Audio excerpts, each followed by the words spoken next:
नमस्कार, आप देख रहे हैं वीके न्यूज। मैं हूं दिवाकर विक्रम सिंह। विज्ञान और अध्यात्म का राह अर्थात उसके रास्ते एक हैं क्या? ये सवाल सदियों से उठता रहा है और इसके जवाब भी दिए जाते रहे। विज्ञान को जानने समझने वाले वैज्ञानिक दृष्टिकोण से जब उसकी व्याख्या करते हैं तो वो कहते हैं कि अध्यात्म और विज्ञान की राहें जुदा हैं, क्योंकि विज्ञान तथ्यों पर आधारित होता है और अध्यात्म विश्वास पर आधारित होता है। जैसे विज्ञान में 2 और 2 4, लेकिन जब ईश्वर की संकल्पना की बात आती है तो आध्यात्म कहता है कि ईश्वर है क्योंकि हमारे मनीषियों ने उसे देखा है। विज्ञान कहता है कि हम ये प्रमाण से सिद्ध नहीं कर सकते, इसलिए आध्यात्म और विज्ञान का कोई मेल नहीं है।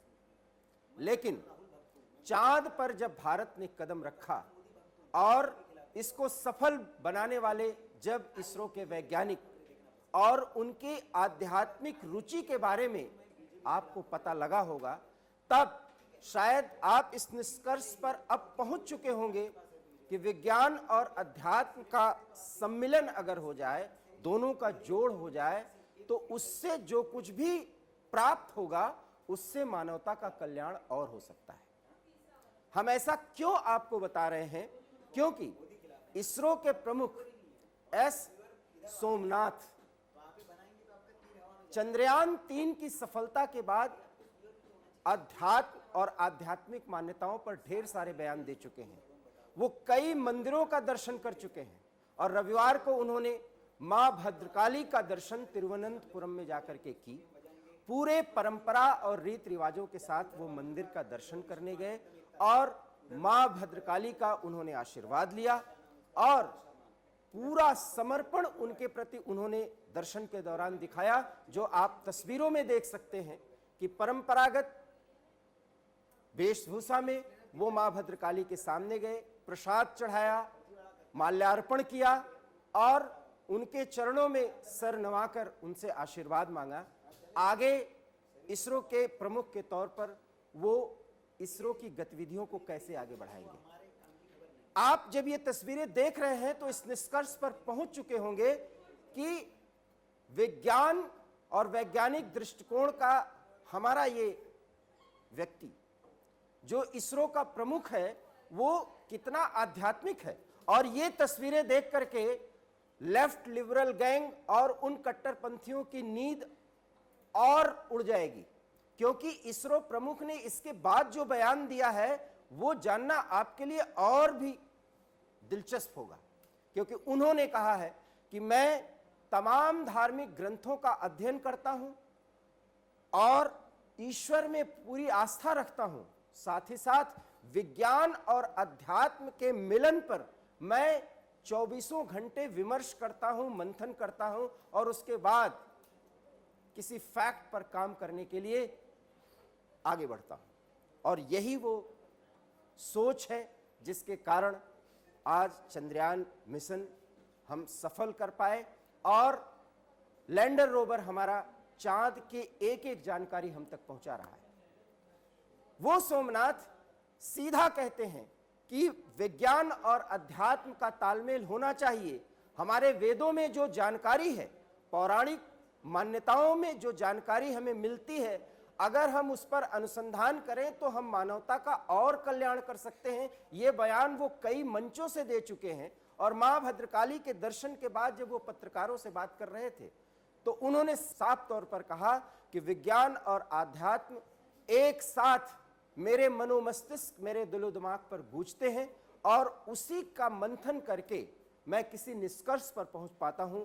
इसलिए अपने आराध्य के प्रति समर्पण भाव मुझे बहुत कुछ सीख देता है और बड़ी शक्ति देता है, ताकत देता है। और इसी उद्देश्य से उन्होंने मां भद्रकाली का दर्शन किया और दर्शन करने के बाद एक बार फिर पूरी दुनिया को संदेश दिया कि भारतीय आख्यानों में, पौराणिक ग्रंथों में, हमारे वेद शास्त्रों में, उपनिषद में जो अनंत ब्रह्मांड के बारे में तथ्य बताए गए हैं उनका वो अनुशीलन करें। नए छात्र, जैसा कि प्रधानमंत्री ने भी आह्वान किया, उन पर शोध करें और इसरो के वैज्ञानिक भी उन मान्यताओं को, उन जानकारियों को आत्मसात करके उस पर रिसर्च करते हैं और वर्तमान में विज्ञान के मान्यताओं पर उसको खरा उतारने की कोशिश करते हैं। भद्रकाली मंदिर के बाहर इसरो प्रमुख का ये बयान कम से कम अब उन कट्टरपंथियों और स्यूडो इंटेलेक्चुअल्स, जो लेफ्ट लिबरल गैंग के लोग हैं, जो भारतीय सनातन सोच को बहुत पुरातन पंथी मानते हैं, शायद अब उन्हें पता चल जाएगा कि जब इसरो का कोई वैज्ञानिक या इसरो प्रमुख अपने आराध्य के प्रति इतना समर्पित होकर के इतने नए दृष्टिकोण के साथ विज्ञान की खोज में आगे बढ़ता है और पूरी मानवता के कल्याण के लिए बहुत कुछ सोचता है, बहुत कुछ रिसर्च करने की बात करता है, तो उसके पीछे की शक्ति भारतीय सनातन सोच और भारतीय आध्यात्मिक मान्यताओं पर रिसर्च करने का है। सोमनाथ ने जो कुछ भी कहा उसके मायने समझिए और भारतीय मान्यता, भारतीय वेद, पुराण और हमारे उपनिषद में जो कुछ भी अनंत ब्रह्मांड के संदर्भ में कहा गया है, उसमें कितनी जानकारियां छुपी हुई हैं, शायद अब आप इसका अंदाजा लगा सकते हैं। वो लोग भी जो इसके मुखर आलोचक हैं, जिनकी नींदें सनातन का नाम लेते ही उड़ जाती हैं, अब कम से कम वो सनातन की सोच और सनातन की ताकत को समझें और इसके साथ आगे बढ़ने की कोशिश करें, क्योंकि हमारे साथ हमारे सनातन मान्यताओं और सिद्धांतों के साथ अब पूरी दुनिया आगे बढ़ने को तैयार है।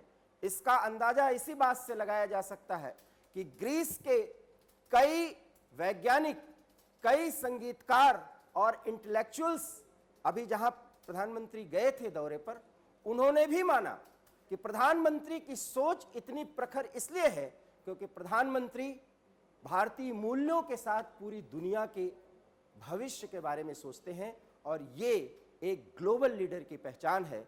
ये ग्लोबल लीडर का जो तमगा प्रधानमंत्री को लगातार मिल रहा है, उसके पीछे उनकी सनातन सोच है और सनातन की इस सोच के साथ 21वीं सदी के भारत और 21वीं सदी के विज्ञान की नई खोज का ये समागम पूरी दुनिया में न सिर्फ शांति लाएगा, बल्कि पूरी दुनिया के आर्थिक ताने बाने का भी एक बड़ा इतिहास लिखेगा। अब इसमें दो राय नहीं है। फिलहाल आप इस खबर से कितना सहमत हैं, अपनी प्रतिक्रिया हम तक जरूर भेजें। मुझे दीजिए इजाजत। नमस्कार। वीके न्यूज, राष्ट्र के नाम।